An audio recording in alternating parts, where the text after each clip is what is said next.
just waiting for this to load and let me know that. Thank you. Yay, we're good. Okay, cool. Hey guys, happy Friday, Wednesday. All right, so it's time for our Course in Miracles study group. And for those of you who are following along, we are reading A Course in Miracles, the complete and annotated version or edition. And it isn't the one that's the most popular version of it. This is actually kind of one that has a lot more information to it. It has a lot of the notes that are based on Helen Schumann. Yeah, Schumann. Her notes when she was channeling the information and she was getting it down. So I like the notes because I like to, figure out what's going on in that person's brain or what's happening in their mind whenever they're processing or they're trying to figure some things out. So it's a really good version of it as well. So I'm going to read some portion of it and then I will take, I'm going to explain or I'm going to kind of dive deep into some of that. And then I'm going to look for some of y'all to see if you have questions pertaining to the material. Not personal questions. I'm not doing any readings anymore. That was last hour. This is the study group time. So these are spiritual based questions or questions based on thank you Jenna. These are questions based on the material. So that's what this is going to be about. Okay, so let me bring this up here. Okay, cool. So we are on chapter. What are we on? We're on chapter 2. Right defense and release from fear, and we are on page 67. So for those of you who have the book and are following along, that's where we're at. You don't need the book to follow along, but if you, like I said, if you hear me say something or whatever and you want to ask me about that, I will be more than happy to dive into that with you guys, okay? All right, so section 3, the proper use of denial.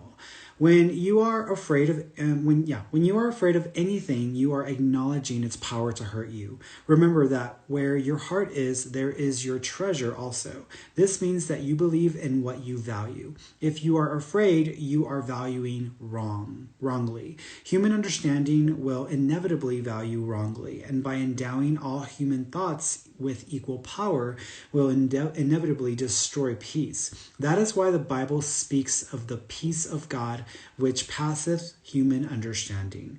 This peace is totally incapable of being shaken by human errors of any kind. It denies the ability of anything which is not of God to affect you in any way. This is the proper use of denial. It is not used to hide anything, but it is used to correct error. It brings all error into the light, and since error and darkness are the same, it abolishes error automatically. True denial is a very powerful protective device. You can and should deny any belief that error can hurt you.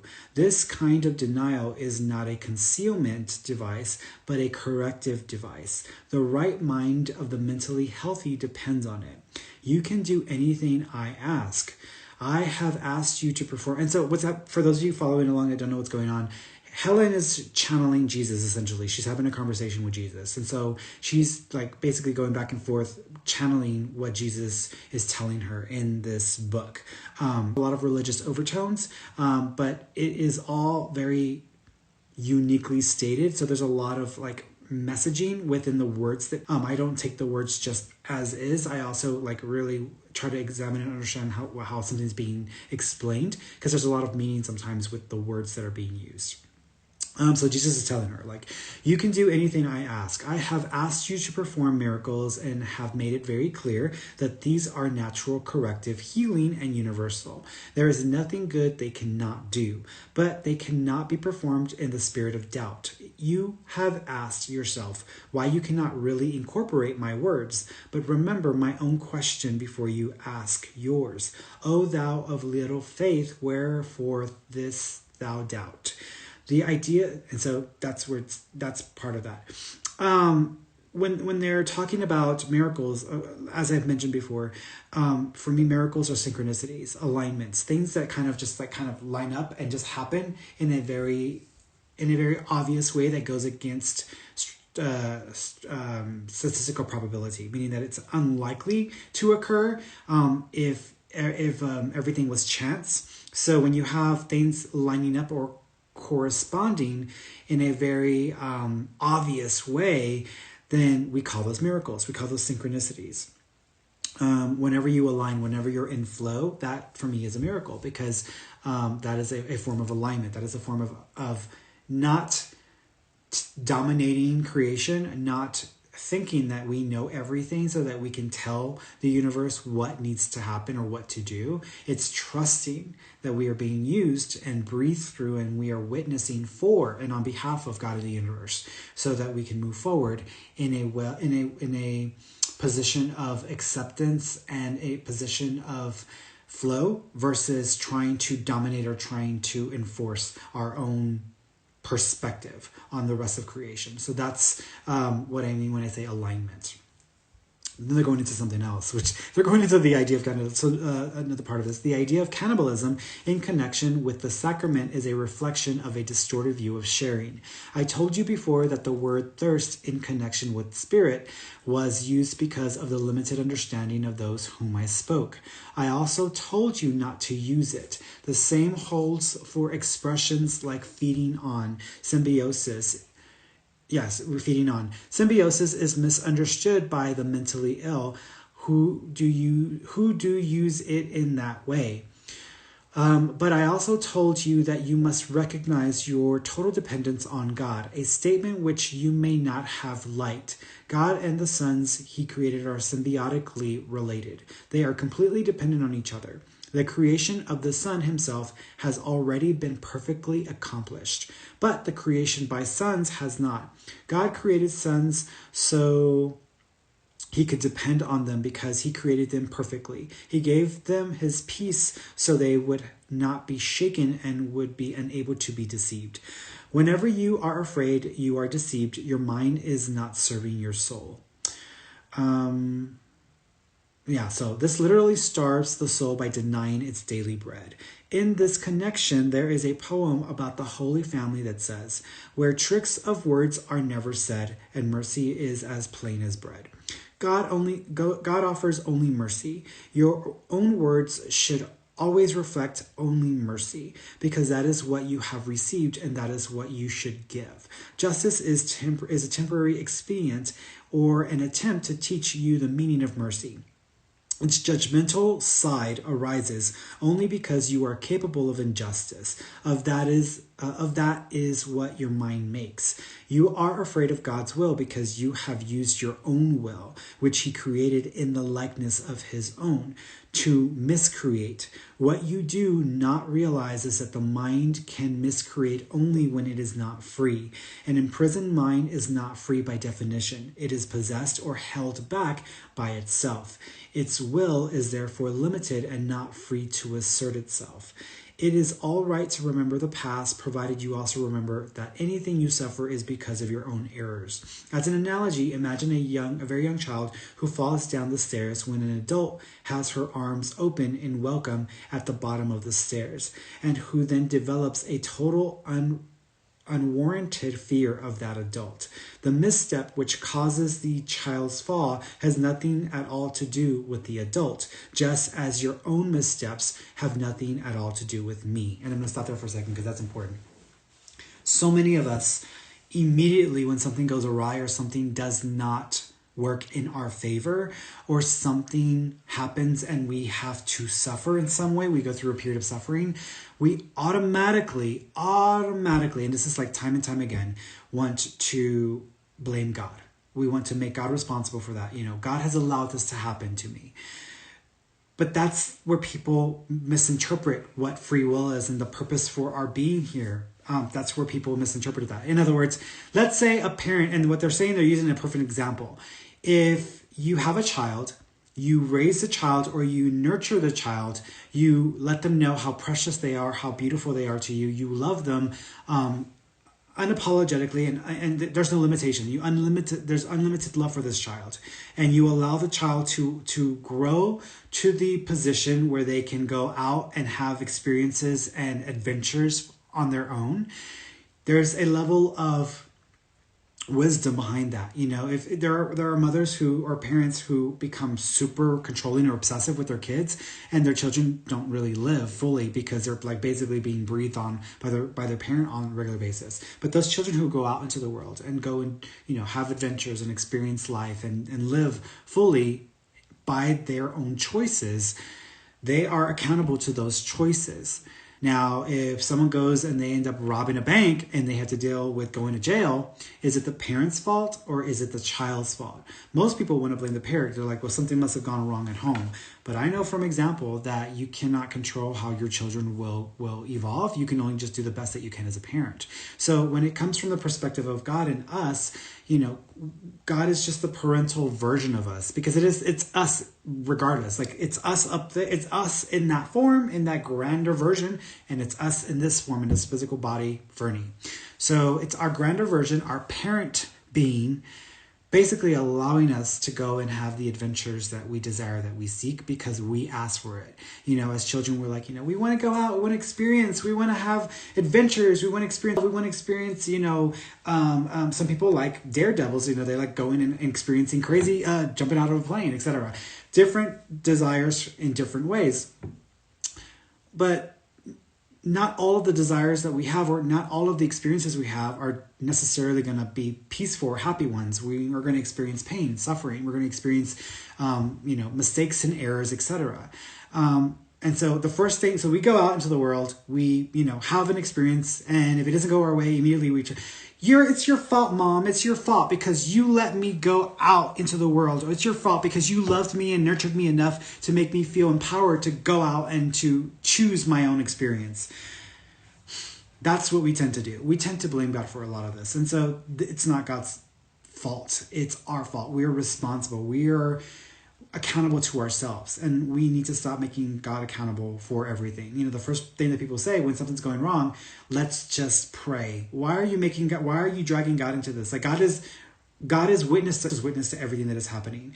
This has nothing to do with them being responsible for the situation. This is us responsible for the situation, regardless of the situation. It is us as a collective. It is us in this form responsible in some way. And the moment we turn to God, okay, God, bail me out, fix this for me, is the moment that we basically, like, a parent has released that child into life. That child goes and does something. Maybe they didn't look both ways before they crossed the street, and they got into an accident and they're in the hospital. I'm going to blame my mother because my mother is letting this happen to me. That's what we do. And how are you going to blame your mother? Maybe you need to learn to look both ways, right? Maybe you need to, be careful where you're crossing the street at. Maybe you made a bad decision. Maybe you made a mistake, and that's okay. We all make mistakes. But we're always wanting to blame God for that. And that's what this is talking about, is always trying to make God responsible for the things that we have chosen willfully in our lives. Even the things that we don't believe willfully we've chosen. We chose to come here. We chose to enter into this physical body from soul form, to experience in this individuated version of us. And so that makes us accountable to everything that we're going to experience here, because it's like, I decided I was going to go swimming in the ocean. Well, I ran into some sharks. Well, it's not like you were asking for the sharks to come and bite you, but at the same time, you still chose to go swimming into the ocean. So you exposed yourself to these occurrences or scenarios that were going to essentially be a part of your experience. There's no point in blaming God for that, because you still made the decision to go swimming in the ocean. So you chose that path, and part of that path included this experience. And we're all going to suffer. We all are here to have human lives, and part of that is suffering in some way. That doesn't mean we have to suffer every day or all the time, but there is a level of suffering that goes along with being human. I wake up every morning and my body hurts. Not like there's nothing wrong with me, like I don't have actual health issues that are affecting me, but my body still hurts because I am that aware of being spirit, that being in this physical body and being in this form is not easy. And I would really rather be in spirit form, but it is what it is because I have work to do. So I wake up and immediately I recognize, physical body, aches and all. So, it's part of the experience here. Let's see. We got some trolls here, by the way, guys, if y'all are on YouTube or Facebook, there's a couple of people popping in there, telling y'all that y'all have been cursed or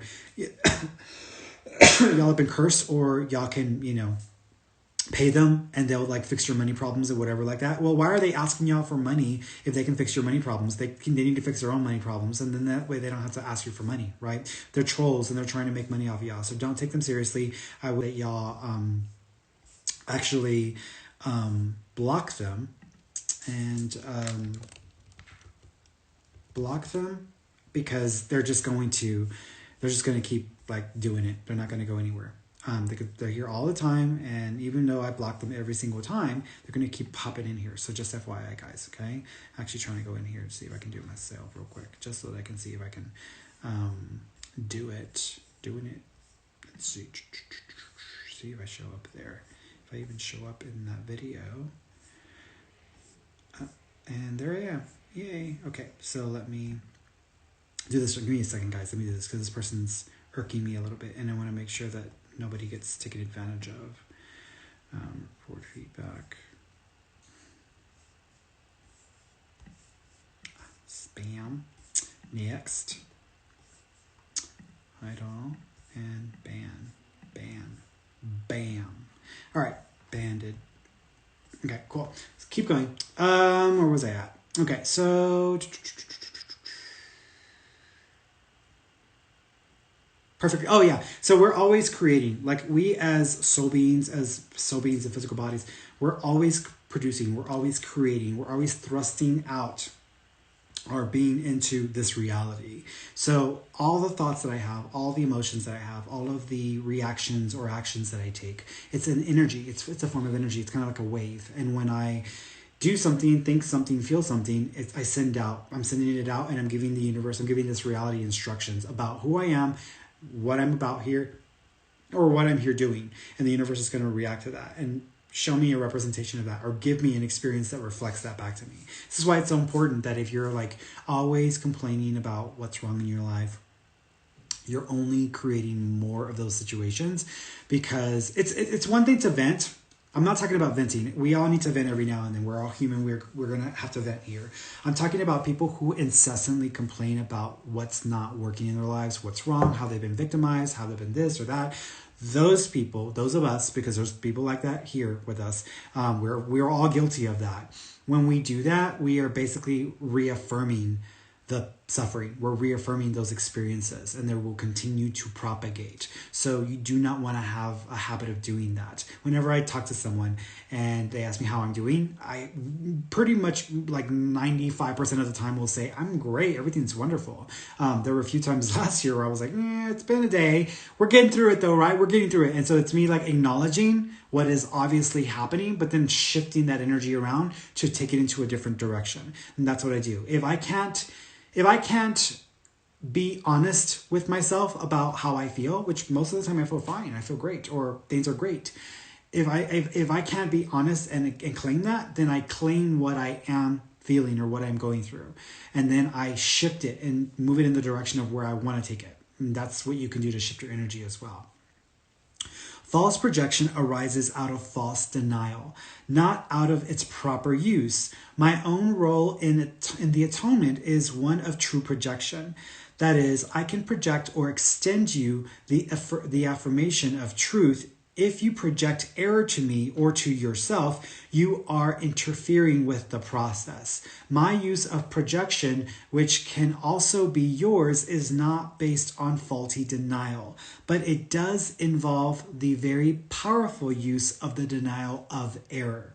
The miracle worker is one who accepts my kind of denial and projection, unites his own inherent abilities to deny and project with me, and imposes them back on himself and others. This establishes the total lack of threat anywhere. Together, we can then work for the real time of peace, which is eternal. In other words, when we're not in this physical body, in this physical form, we are in a very heavenly state. It is really easy to be happy or to feel joyful or to be very obviously aware of the lack of pain. Some people can experience a little bit of this whenever they've maybe had some drinks and they're feeling a little bit, tipsy. Some people, if they've smoked, marijuana, or they vaped or had a gummy or whatever, they might feel a little bit of this as well. There are minor instances where we get a chance to experience that level of like epiphany, of just like joy or happiness. But even then, like nothing that we experience here can even closely relate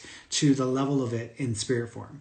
So when we are here in physical form, we can shift the trajectory of our lives, we can move in a direction that is going to allow us to experience more positive things. But we have to own what we've done, or own what is affecting us. We have to own it. Once we own it, then we can work towards making it better, and then begin to shift the trajectory of our hope, our love, our dreaming, our intent. We can shift the trajectory of it towards that which we desire. So it's about owning that. So if I'm going to sit here and complain about money and how nobody pays me enough money or this or that, well, first I need to maybe look at myself. Do I need to maybe be better at spending money? Probably. Do I need to be better at managing my money? Probably. Do I need to be better at, earning more or finding ways of earning more that are beneficial to me? Probably. I can do that. There's a lot of things you can do. So there's a lot of things to own, but you have to own it, because if you're just, running around wanting someone to bail you out or solve you from, save you from your problems, that's a problem. Because at that point, you're projecting all of your stuff onto the world or onto others. That's not going to get you anywhere. Section number 4, the reinterpretation of defenses. Identification of defense mechanisms was quite correct, as was his recognition of their creative ability. They can indeed produce your perception, both of yourself and your surroundings. But Freud's limitations induced inevitable limits on his own perception. He made 2 kinds of errors. The first was that he saw only how the mechanisms worked in the mentally ill. The second was his own denial of the mechanisms of atonement. Let us take up the first, because a clear understanding of the second depends on it. Denial should be directed only to error, and projections should be limited to truth. You should truly give as you have truly received. The golden rule, because someone asked me about that a few weeks ago. The golden rule can work effectively only on this basis. Intellectualization is a poor word which stems from the brain-mind confusion. Right-mindedness bends the right mind and gives it control over the body. Intellectualization implies a split, whereas right-mindedness involves healing. Withdrawal is properly employed in the service of withdrawing from the desert. It is not a device for escape, but for consolidation. There is only one mind. Disassociation is quite similar. You should split yourself off from error, but only in defense of integration. Detachment is essentially a weaker form of disassociation. This is one of the major areas of withholding that many engage in. Okay, so let's stop there for a second, because I kind of want to go back down to all of this here, because there's a lot there that they're talking about. First of all, what they're acknowledging, or what they're talking about, is they are acknowledging a few things here. One is intellectualization, meaning that sometimes when we are struggling with the seemingly chaos of the world or of life, or we sometimes feel a little bit lost in our reality, one of our mechanisms for defending ourselves, or for trying to help ourselves cope, is by intellectualizing everything, trying to understand everything from an intellectual standpoint, but only from an intellectual standpoint, meaning that instead of connecting with the emotion of life, instead of connecting with the humanity of life, instead of connecting with the things that make us human or that help us to feel alive, we focus only on that which we can intellectualize. And that is kind of a limited way of existing. It doesn't really allow us to have the full range of human experience. And that's what we're here to do. We are here to be human. Withdrawal is another thing, and that's something that I myself personally can attest to, because whenever things feel a bit extreme or just overwhelming, my first instinct is, if I'm responsible for the situation, my first instinct is, okay, what am I responsible for? What can I do to resolve this issue or to make it better?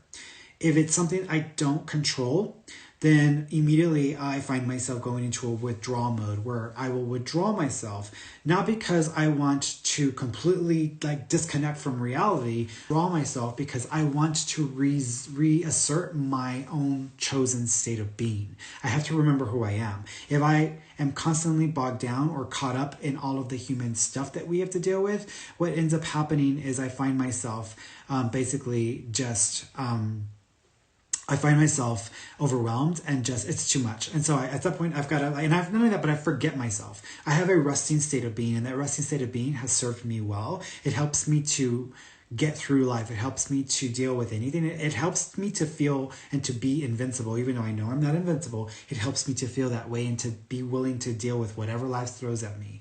But sometimes when it's beyond my ability to handle, I will withdraw to remember who I am and to remind myself, recondition myself, so that way that I can step back into my power. Because the only way that I'm going to be able to deal with stuff is if I go back into my power. And most people tend to just focus on what's not working or what's causing them to suffer, and they get stuck there, and they're in a loop. They keep thinking about it over and over and over again, instead of either claiming their power in any of that or finding a way to remind themselves of who they truly are beneath all of that human drama, so that they can reassert and reconnect with the level of beingness with source or with God. Disassociation is another one that's very common. This one is a little bit tricky because a lot of people suffer from disassociation, meaning that when they are going through life and they suffer a trauma or something that has a very huge effect on them emotionally, energetically, intellectually, etc., at that point they have to find a way to exist here. They don't know how to do it. They don't withdraw and then try to find or reconnect with themselves in an empowered way. They don't do that. They don't intellectualize everything or try to understand it from an intellectual standpoint. What they do is instead they disassociate from it, meaning they're like, well, that's that world. My world is different from that world. And then all of a sudden there's a split that happens there where the person is essentially creating another reality within the reality. So they're creating a sub-reality within the reality of this experience of this physical universe. So that's when you have people falling prey to conspiracy theories, falling prey to religious organizations that become very cult-like, fall prey to groups or to clubs that are like cults or become all-consuming.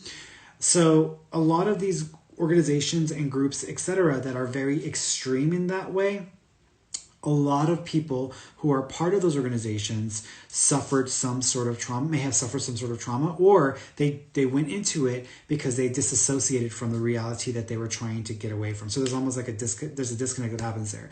And they buy into the new reality. They only associate with the chosen reality, and they completely like deviate or push away or try to ignore or avoid the established reality, the actual reality that exists. So that's a really hard place to be in, because I've actually met many people in my life who suffered or have gone through that themselves. And it's really hard because time and time again, they find themselves being completely shocked or broken or feeling very disillusioned when the chosen reality, or the reality that they only want to believe that it is real, when that collapses or falls apart, because you cannot produce a false narrative within the actual narrative. It's like a sub story within a story. Like it's like, hey, we all live in the desert, so I'm going to create this reality that I'm a dolphin in the ocean. Okay, how are you going to do that when you live in the desert? Like at some point you're going to burn up. At some point that sun's going to get you, because the reality at some point kicks in and basically brings that person and have that into a state where they have to face who they're not trying to see or who they're not trying to be, and basing that against who they're choosing to be. So that makes it really hard for people. People who have this alternative reality, they become very defensive, and it's like a life or death thing for them. If you kill off that reality for them, they completely go into this spiral and they become dangerous people, and they either hurt themselves or they hurt others in the process. I had a good friend back in the day. We're not friends anymore, but I had a good friend where she believed in her intuition. And she believed that her intuition was always right. It was never wrong. And nothing she would ever see was going to be incorrect. And she trusted her intuition. Now, I'm a practical person. And even though I do this and I do this very well, I mean, I'm not a perfect person. I'm not a perfect psychic or a perfect medium, nor have I ever proposed, nor ever suggested I was. So I know that I'm going to get things incorrectly. Or I'm not always going to sense things as accurately as I could have, because I'm human. I mean, it's like any weatherman. How often do weathermen get the weather perfectly all the time? Never, because they're human. And even with all their fandangled technology, they can't do it. So using the mechanisms in my brain that I had to formulate my own self through experience, I'm not going to be able to, have everything line up perfectly or everything be exactly the way it's supposed to be. So I'm a practical person. And in this situation with this friend, I was like, she had basically had a vision of something that was supposed to happen in her life. And so after she had this vision, which in my mind was a thought, it was just a thought that popped into her head that she accepted as a vision, as this grand thing. The idea was that this was going to happen. Well, it didn't, and it blatantly did not happen. It actually was the opposite of what she was expecting, what she had planned for, what she thought. And it broke her. like this one thing that didn't happen correctly, it broke her. And she went through this intense period of crying every day and very upset and why is God doing this to me? Why is my intuition wrong? I can't trust anything ever again. And literally tailspin because of one thing that didn't occur. And I even tried to tell her maybe what you were sensing was something else, or maybe you were just sensing your own preferred experience or what you were wanting, not necessarily what was going to take place. And she was like, no, I saw this and this in my mind, and it had to happen. That's what I was shown, and I trust my intuition. And I'm like, okay, but that every psychic, no one gets everything correctly. We're gonna not always sense things as accurately as we would like to all the time. Sometimes we're just gonna have some issues there. And she was like, no, she refused to accept that maybe she's just human. She refused to accept that, because by accepting that, she would have to deal with the reality of life and deal with the circumstances before her. She didn't want to deal with that. So she broke. And after that, her life went into a tailspin. And she was affected for years after that. And her whole business fell apart. Hardcore nosedive. But that is what happens with disassociation. When you completely avoid what is in front of you or what is being presented to you by creation, and only accepting a different reality or a chosen reality when there's nothing to support that is even applicable, or you can even use that in this state. So another thing is detachment. So I love me some Buddhism. I love me some Dalai Lama. I love me some Buddhist practices and ideas and all of that.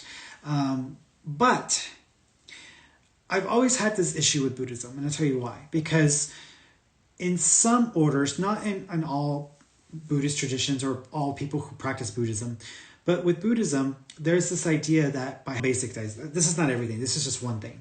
By having a desire, a human desire, you are essentially aligning yourself with the experience of suffering. Because if you desire for something, then you are longing for something that that is not a part of you in that moment, or that isn't there.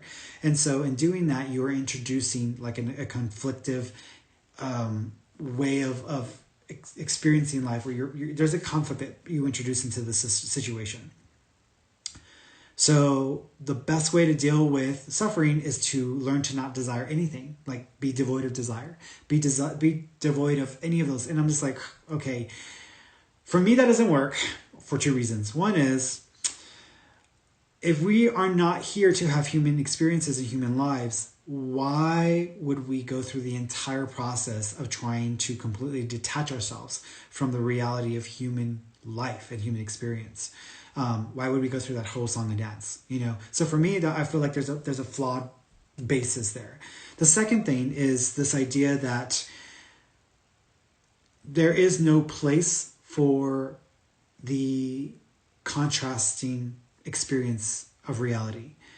In other words, the idea is that if everybody got on board, if everybody did this one series of things, if everybody stopped having desires, if everybody just, focused on the now and the present moment, then, and I know I'm like generalizing Buddhism. I love Buddhism, by the way. So, there's a reason why I have Siddhartha behind me, because I really do appreciate the beliefs and the practices. But if we are not supposed to be human and having a human experience, which for me is a very basic spiritual idea and concept. Like, why am I here? Well, I'm here to be human. I'm here to have this experience. Okay, well, what's a fundamental part of this experience? The experience of suffering as a human, the experience of all of these layers of emotional experience, having the ability to think, having the ability to be self-aware, all of these things that go along with being human. But if you go and follow some of these practices or some of these beliefs, well, if I just detach myself and have a lack of attachment to anything, then I can't be affected by anything. Well, then why are you here? Why the hell did you come here? Why did you come here to have a human experience, a human life, if you were going to spend your time detaching yourself from it having any effect on you because you don't want to suffer? And so in my mind, I'm like, that doesn't work either, because I feel like that's kind of like, I want to play baseball. I'm going to go out and I'm going to stand on the mound over here and I'm going to be with everybody else in their uniforms ready to play this baseball game. But I don't want to have any connection to the end part of the game. I don't want to have any connection to the score. I don't want to have any attachment to the players. I don't want to have any attachment to the ball. I don't have any attachment to anything. But I'm going to be here playing this game. Like, well, then the hell are you standing? Like, you're literally just going to stand there doing nothing. You're not doing anything. You're not achieving anything. You're not experiencing anything. You're here to you're here to play the game. Why would you be here and practice a detachment from everything if you don't want to play the game? And that's been an issue for me with Buddhism and some of the basic tenets of Buddhism. But I feel like it is a coping mechanism. And that's what they're saying here. Detachment is essentially a weaker form of disassociation. This is one of the major areas of withholding that many engage in. So it's the idea of like, I don't want to be here. I'm stuck in life. I'm stuck in this physical form. I know I'm this grand being. I know I'm source, but this is hard and this is tough. So I'm just going to disconnect from everything and detach from everything. And I don't feel like it serves our spiritual purpose for being alive and being in this form. That's my mindset around that. Flight. And here's what we're talking about flight. Flight can be undertaken in whatever direction you choose, but note that the concept itself implies flight from something. Flight from error is perfectly appropriate. What it means by that is, if you have been living a certain way your entire life, or if you've been functioning a certain way, if your intentions, if your emotions, if your actions, if your thoughts kind of support things taking you in the direction that has not served you, then you can just say, screw this, I'm done with this way of living, and I'm going to just redirect myself. And that's what they're talking about flight. It's like you can basically just drop it and just like reroute, and kind of take yourself in a different direction. Distanciation is a way of putting distance between yourself and what you should fly from. And of course, like that's, and I mentioned this in the last time we did this, where I told you guys that for myself, when I was trying to figure out who I was, I couldn't do it within the lens or within the reality of who I was within my family. I really needed to take a step back and kind of rewire myself and figure out who I was by discovering myself. So I had to kind of take myself out of my family situation for a while. I just kind of, be on my own and kind of distance myself a little bit to figure some things out about myself. And that's essentially what I was doing. And then when I felt like I knew myself wholeheartedly, I went back and I reconnected with my family. And now I'm able to be a better version of myself, or a more authentic version of myself with my family than I used to be. And that's what that's talking about there. Regression. Regression is a real effort to return to your original state. In this state, it is utilized to restore, not to go back to the less mature. People are obsessed with this. What this is saying here is that, I deal with this like almost every day where people are like, I need to get my shit together. If I don't get my shit together, I can't have a good life. And what they're saying is, I need to have the best job. I need to have the best relationship. I need to have the best emotional well-being or best emotional coping mechanisms. I need to have the best financial situation. I need to have all these things right. And if I have all these things right, which creates the illusion or the idea that everything is great or you are at peace, then I can have this experience of a wonderful life or a happy life or a good life.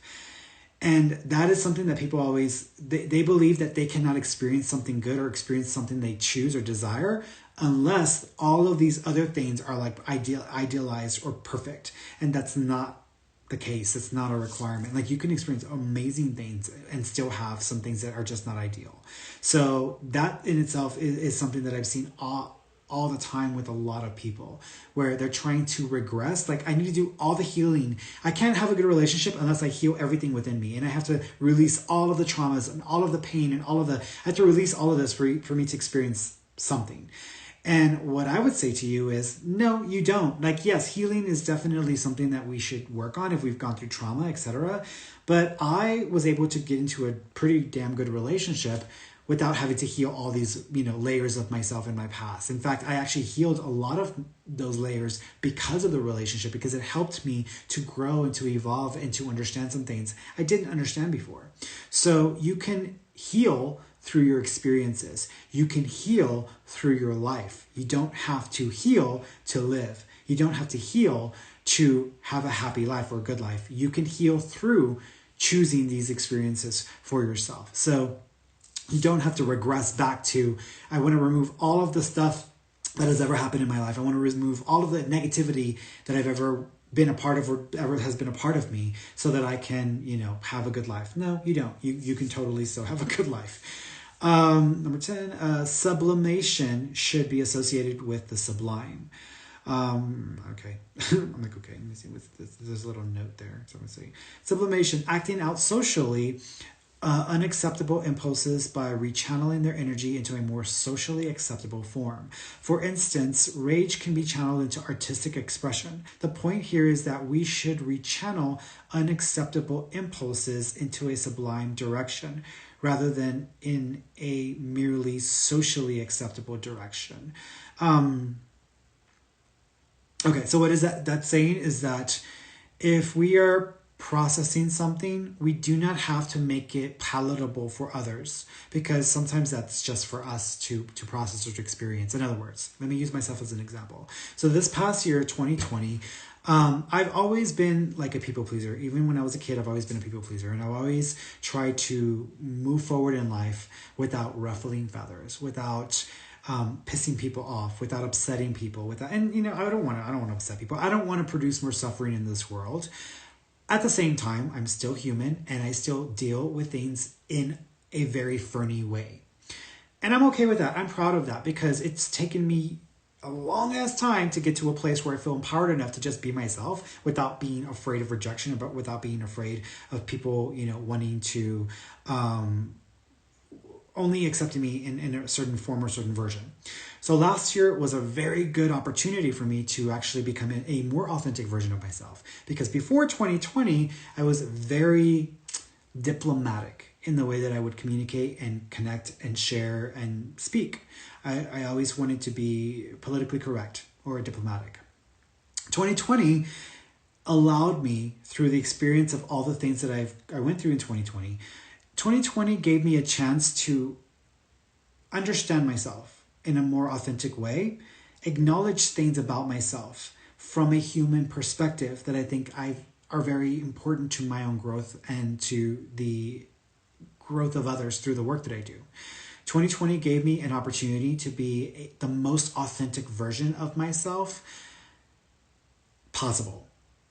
because 2020, what it did was, the whole year with all the things that happened, it was kind of like being put through like a pressure, like being squeezed and squeezed and squeezed. And so all of the experiences, all the things that I did connect with last year, all the human living and experiences that we had last year, we're still having to some extent, but all of that craziness in 2020 forced me to stick to what I authentically, or I truly believe at my core, is beneficial for us as humans, as spiritual beings, to stick to those core beliefs, those core ideals, those core forms of being in this world, or to give in to the madness, to give in to the anger, to give in to the rage, to give in to the resentment, to give in to all of these lower vibratory states, all of these very darker elements of our being, of my being.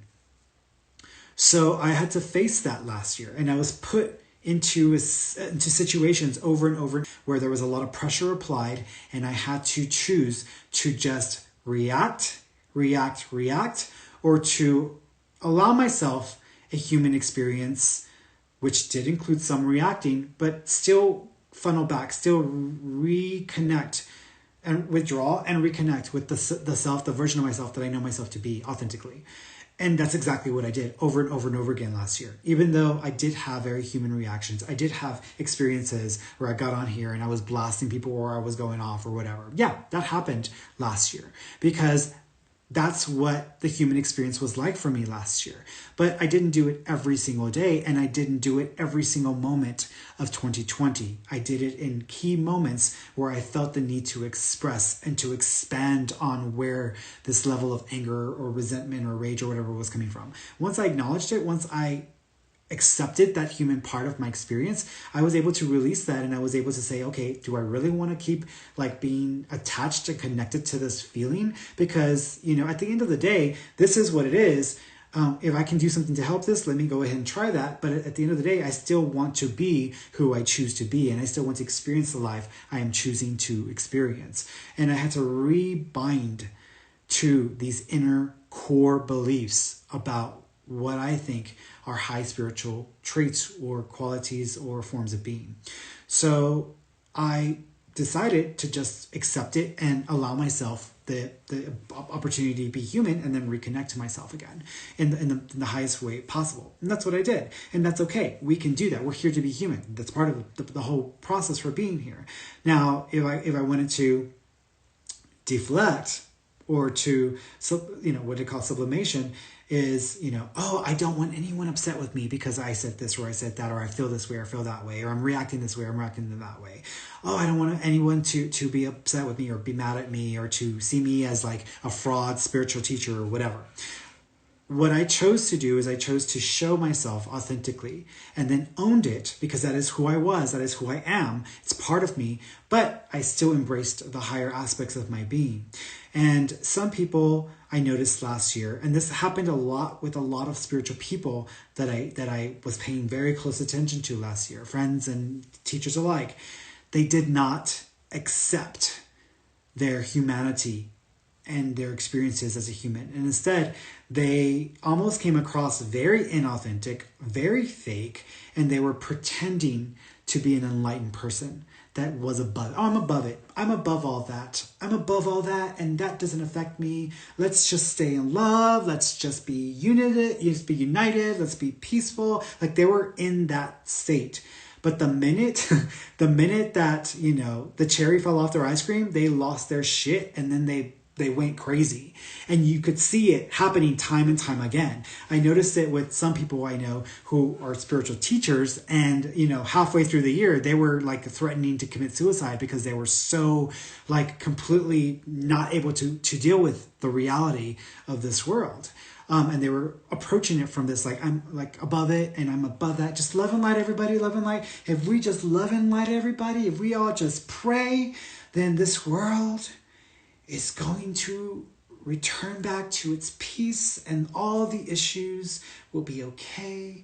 And I mean, this is like where they were going with it. And I was like, okay, girl, like, But like I said, the minute that the cherry fell off the ice cream cone, like that was it. The minute that the ice cream fell off the cone, they lost their shit and they did not cope well. And in fact, they actually expressed darker versions of themselves beyond the human experience to the point where they were ready to harm themselves or harm others. And again, like I said, I saw this time and time again, and I was like, it's important to be human. It's important to embrace our humanity and just like, okay, this is what it is. This is how I feel.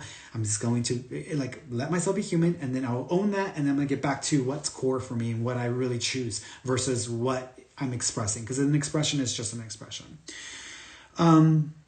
Number 11, there are, and I'm going to finish off with the next two. There are many other so-called dynamic concepts which are profound errors, due essentially to the misuse of defenses. Among them is the concept of different levels of aspiration, which results from real level confusion. However, the main point to be understood from these notes is that you can defend truth as well as error, and in fact, much better. So far, we have concentrated on ends rather than means, because unless you regard an end as worth achieving, you will not devote yourself to the means by which it can be achieved. Your question, how can I incorporate this material, enables me to shift the emphasis from end to means. It means you are accepting the end as valuable, thus signifying your willingness to use defenses in ensuring it. So in other words, what they're saying here is that people are too attached, too obsessed with the end result. No one gives a damn about the journey. And most people who are trying to evolve, trying to grow spiritually, trying to achieve, their dreams, they're focused on the end goal, and they don't even live within the moment. They don't even accept or try to have peace in the moment. They're so focused on the future, or focused on the end goal. And unless that's happening, I'm suffering. Unless this end goal is done and complete, I'm suffering. And so a person will spend, and I talked to enough clients to know that this is what happens. A person will spend 20, 30 years of their life fixating on an end result. I have to have this, I have to write a book that's published by a big publisher. I have to have this person in my life because I believe they're my soulmate. I have to have, this baby because, I have to have a child naturally. If I can't have a child naturally, then I'm nothing. Or I have to have, this or that. It's an end goal. If I don't have that end goal, I can never experience anything. I can never have peace. I can never have happiness, etc. So the end goal becomes the obsession. And there's a lot of living in between now and the end goal, if the end goal actually ever occurs, which most people never achieve their end goals because they're so fixated on the end result instead of the now. But it is the now that produces the end goal. So if someone is obsessed with, and here's an example, if someone is obsessed with becoming a professional singer who's famous, why hasn't someone discovered me? Why hasn't someone discovered me? And they're literally going throughout their entire life waiting to be discovered, or waiting for their greatness, or waiting for people to acknowledge that they are, that they have an amazing gift to sing. But that person doesn't really actually sing on a regular basis. They don't devote themselves to the work, to the task. They don't practice every single day that skill in some form. I practice my psychic ability every single day, because I'm devoted and dedicated to the work, not because I want to be famous or because I want to be seen as this I'm just like Therese Caputo or John Edwards or Sylvia Brown. No, those are nice things, but that's not my goal. My goal is simply to be good at what I do. And so when I was younger and immature, I wanted to be this famous person, or I wanted to have all these things. But when I actually woke, I realized none of that really matters, because if I spend the entirety of my life focused on the work that I find of value, and I focus on this moment right now, which is exactly what I'm doing. Right now, I am fulfilling my goal by speaking to you, by expressing and sharing what I understand. This is what I should be focused on, not on, I can't be happy until this happens for me or that happens for me. So that's a problem, because at that point you're withholding, you're holding yourself from the opportunities to be happy or to experience some sort of joy, and it becomes an issue there. So The means are easier to clarify after the true worth of the goal itself is firmly established. Everyone defends his own treasure. You do not have to tell him to do this because he will do so automatically. The real question still remains. What do you treasure and how much do you treasure it? Once you learn to consider these 2 points and bring them into all your actions as the true criteria for behavior, I will have little difficulty in clarifying the means. You have not learned to be consistent about this as yet. I have therefore concentrated on showing you that the means are available whenever you do ask. We can save a lot of time, however, if you do not need to extend this step unduly. The correct focus will shorten it immeasurably. So, in other words, if I want to achieve wealth in my life, and the goal is wealth, I need to stop focusing on wealth and focus on the things that authentically or that can help to produce that. So I need to focus on the little things like, okay, I need to budget myself. I have people asking me, when is my financial situation going to get better, Ferny? But I haven't really budgeted, and I'm not really trying to save money, and I'm not really reducing my debt, and I'm actually still racking up money on my credit card. So when is the universe going to help me to achieve my end goal to be financially sustainable or to be financially debt-free or whatever? And it's like I need y'all to hear it from yourselves, because that's exactly what we do. We are not making ourselves accountable. We're not focusing on the daily experience of living in a way that is consistent with the end result. And instead we're just wanting to like jump from here to there, and we're making somebody else accountable to that. And it's not going to work. It's just not going to work. So that's what this is telling us, is that in order for us to, and people say, well, yeah, but Ferny, if I want to be a professional singer, like me practicing singing every day, like if nobody discovers me, how am I ever going to be a professional singer who's famous? And what I would say to you is, don't worry about how that would even show up, because that is not your job. Your job is not to become a professional, like famous singer. Your job is to be a good singer who is worthy of an audience. That is your job. Focus on being a damn good singer and practice your craft, practice your skill, refine it as often as you can. I am forever refining my psychic ability, forever pushing myself and forcing myself to step outside of my comfort zone. Even when, like today, when I'm on there and I'm doing readings and such, when I'm telling someone something and they are not clicking or it's not connecting for them, I don't immediately tell myself, God, I'm looking like a damn fool. Like I'm putting myself out there. This is showing the world that I'm like a fraud or that I'm not a real psychic. No, like that's not what that is for me. What that is this person just simply may not have the information to understand what I'm saying, or they may not be I may not be clarifying what I'm being given as clearly. So either they're going to come back and validate that, or I need to pay more attention because I need to push myself past this hurdle to get closer to accuracy for them or to give them more information. And so I push myself and I make myself accountable to what I can be accountable to.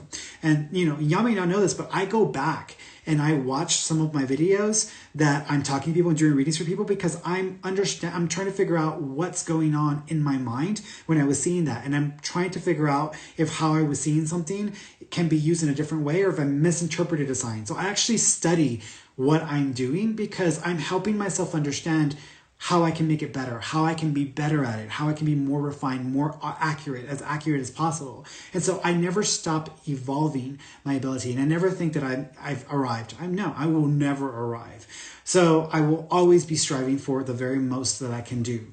And that's what it needs to be about. I need to be concerned with what this is going to lead to or with what is going to come from this or if I'm ever going to get recognized for this. Like, that's not my business. That's not my problem. That's not what I need to be concerned with. If that is for the universe to produce for me, then that's what the universe, that is what God and our grander self, that is what is meant for me. But that's not what I'm about. I'm about the work, the everyday nitty gritty stuff. That's what makes it valuable. That's what makes it worthy and worthwhile. So if you want to be like a professional singer or famous singer, stop focusing on being famous and start focusing on just developing and evolving your craft and your skill and put yourself in front of an audience and sing.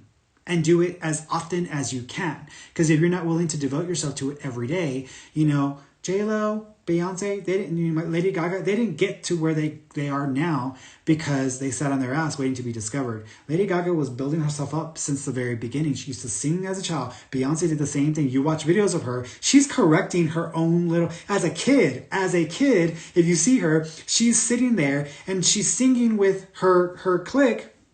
And they were like, what, 7 or 8 years old? And she's sitting there singing with them. But then she stops and she says, no. Do it this way or try that. And she's helping them to get better. But then she's also correcting herself because she has high expectations for herself. That is what we're talking about. And so you have to focus on those little things every single day because that is going to build a charge, it's a prayer. It's a prayer of affirmation to the universe.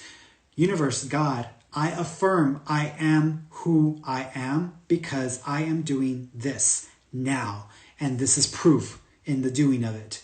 And so that is the prayer that is meaningful to the universe. That's what gets traction. That's what will help you to line up with opportunities to see the potential of the end result show up in some way or another. Okay. All right, guys, let me go over this real quick before I jump off here because I want to see if any of you have any questions about the material. And not that I'm just going to jump off. Let's see. Red Robin 1977. Life is too short to be bitter and not show mercy towards others. Yeah, I think there are some... You can be a very spiritual person and still acknowledge that you're human in some areas, and it's just going to be hard for you to kind of, move past that. One of my uncles took advantage of my mother, and you can call it rape, but that's pretty much what it was. And after the incident, and after seeing my mother go through all of that, it was a very huge thing for me to kind of work through because that was someone who I looked up to, this uncle. And so to have that happen in the family, for me, it was just like, it was unforgivable. Every time I'm around this person, because even though, I don't really associate with that side of the family anymore, I still have some connections to the family. And no one in the family really knows that happened because it's kind of like still a secret in the family, even though, but, and they don't really care because I have family and the one person totally was like, no, your mom's crazy. She's the schizophrenic. She's making this up in her head. Okay. One of my other relatives, they understood it and they accepted it because the uncle has a history of acting in very inappropriate ways. Let's put it that way. So it wasn't too hard for that person to understand or to accept that was the reality of the situation. So every time I encounter this uncle now, because I addressed him directly when he was calling my mother, saying all of these very disgusting things to her on the phone. And she kept telling me, like, he keeps calling me over and over again, and I can never, like, I keep telling him to stop calling me. People kept saying, maybe she's making it up. Your mom's making it up. So I actually heard the conversation and it's not made up at all. It's exactly what she said it was. One day I answered the phone, I picked it up and I said, hey, Theo, like, I just heard the entire conversation you had with my mother. I'm fully aware of what's happened. And I've already mentioned this to your daughter. And so I'm planning on exposing more of this, but if you want to just back the hell off, I would suggest you do so now before I bring criminal charges upon you. And so I had to address it in a very in your face way. To this day, I mean, there are instances where I have to come around the family and that uncle with my aunt who has no idea that has happened, sometimes are around, and I have to basically be graceful in those situations. But in dealing with him, I'm very I see exactly who you are. I know exactly who you are. And don't fuck with me. Don't fuck with me because I will turn this shit around on you. And so he doesn't. He leaves me completely alone. And whenever I have to deal with him, he backs away or he looks down because he already knows. And at the end of the day, it comes down to what my mother wanted to do with how she wanted to handle the situation because it is something she had to endure. So it's her decision as far as how she wants to deal with it, regardless of how I want to deal with it, which I will deal with things very differently. And so that is a situation where to this day, I'm like, you know what, when my mom passes away, I don't want that asshole to set foot in that chapel or in her funeral. And I'm going to make it very clear that he's not welcome. Then if his family do not want to come to the funeral because of me not allowing him there, because I feel that that's just absolutely disgraceful, then they can learn the truth and they can find out what happened there. But it's my mother, and I'm going to honor my mother. I'm not going to allow for an attacker to be present at her funeral. So no, screw that. But that's a human reaction. That's the way I humanly deal with that situation. I can be merciful. I can say, oh, okay, I'm gonna love you, Theo, because you're still family. Or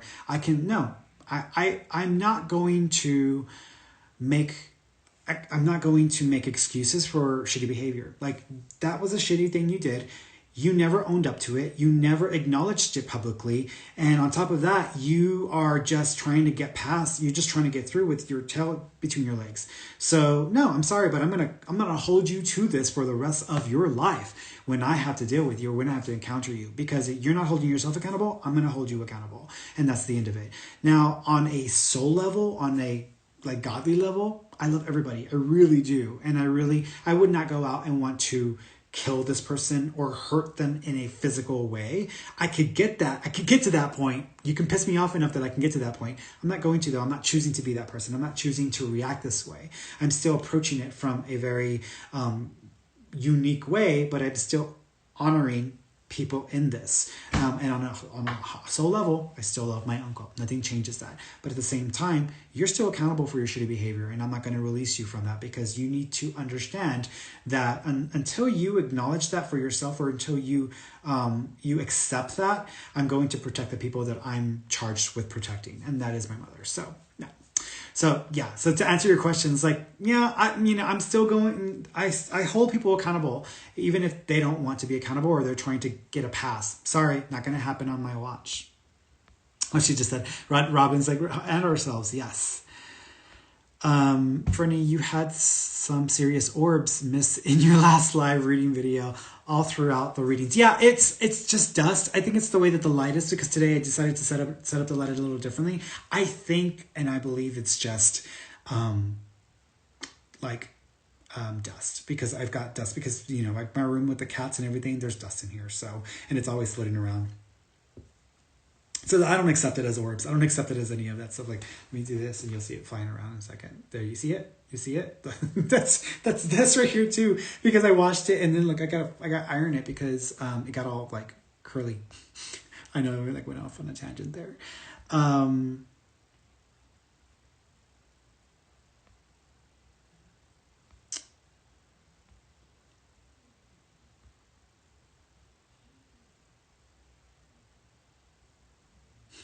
Christy, hey girl, you're only here for those of us who want to hear from you. Thank you. I appreciate that. That's what I'm here for. I'm here for you. I'm actually here for y'all. I'm here for y'all. This is what I'm here for. I'm alive to serve the purpose that I'm serving now, which is to connect with you and to remind you of your greatness, and to remind you of the love within you that exists without the need for anything external to bring it about or to bring it up, and to give you any tools that can help you to form or to create a life that is befitting of your desires, right? So, and that is not going to be possible for everybody, because some people are on a soul level, they are choosing to go through certain things, but for the most part, I can still help as many of you as I can in this way.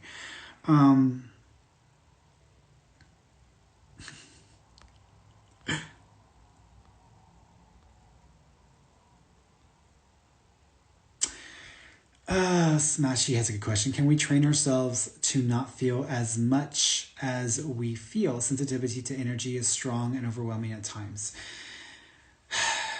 Can we train ourselves to not feel pain when we are giving birth to children? If I were a female, probably, but it's part of the process. I think that being human requires us to be courageous in accepting the humanity and the human experience, which there's suffering and there's pain that goes along with that. So I don't try to teach myself or train myself to not feel. Every now and then I might check out, or I might just say, oh, today's one of those days where I've gone over my quota of bullshit. So I'm going to check out for a little while and just kind of reconnect with myself. There are some days where I do that, but most times I allow myself to feel whatever it is I'm going to feel about it, because I'm here. I want to utilize every opportunity I have to experience from the unique perspective that I have. And that requires that embracing of human experience. Plus, if you will just embrace it for a few moments, it subsides. It will pass. If you fight it, it actually becomes more powerful and you actually become disempowered through the process. So trying to train yourself to not feel as much or to detach from things, this is where some of the Buddhist traditions or practices are based around, is the lack of don't have desire, don't be attached to anything in it at all. So that's where that's coming from. But I don't want to waste this lifetime. I don't want to be done with this lifetime, go back into spirit form, and then be like, God damn it, I totally could have used that opportunity to really understand that situation with those variables or circumstances. And instead, I just, pussyfooted around and decided I didn't want to like completely throw myself into it, And so I don't want to have that experience. I really want to allow myself to just go with it, right? Go with it.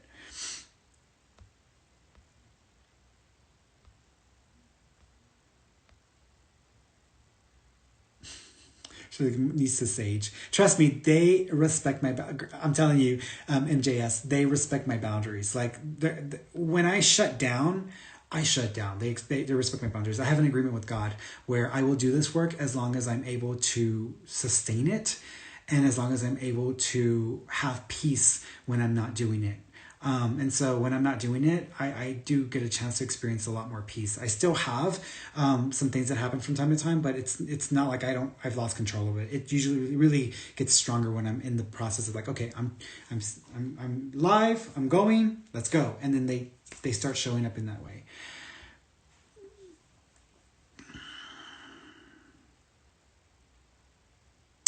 JB is like, good question. I had a full-length mirror fall over and shatter at 3:30 a.m. last week. What the hell does that mean? Is there negative energy around me? Not necessarily. The breaking of mirrors or the shattering of glass isn't always a negative thing. It's been associated with negativity. But a mirror is a reflection of reality. And if the mirror has broken, that means that the reality is breaking, or your reflection, your perspective of reality is breaking, or your perception of what should be is breaking. It's not holding. So it might just represent a version of yourself that is, you're basically receiving communication from yourself telling you, hey, what you're trying to buy into or what you're really holding on to is not happening. It's not working for you, or it's breaking, and you may not be able to hold on to that forever. So I think that's actually what it means.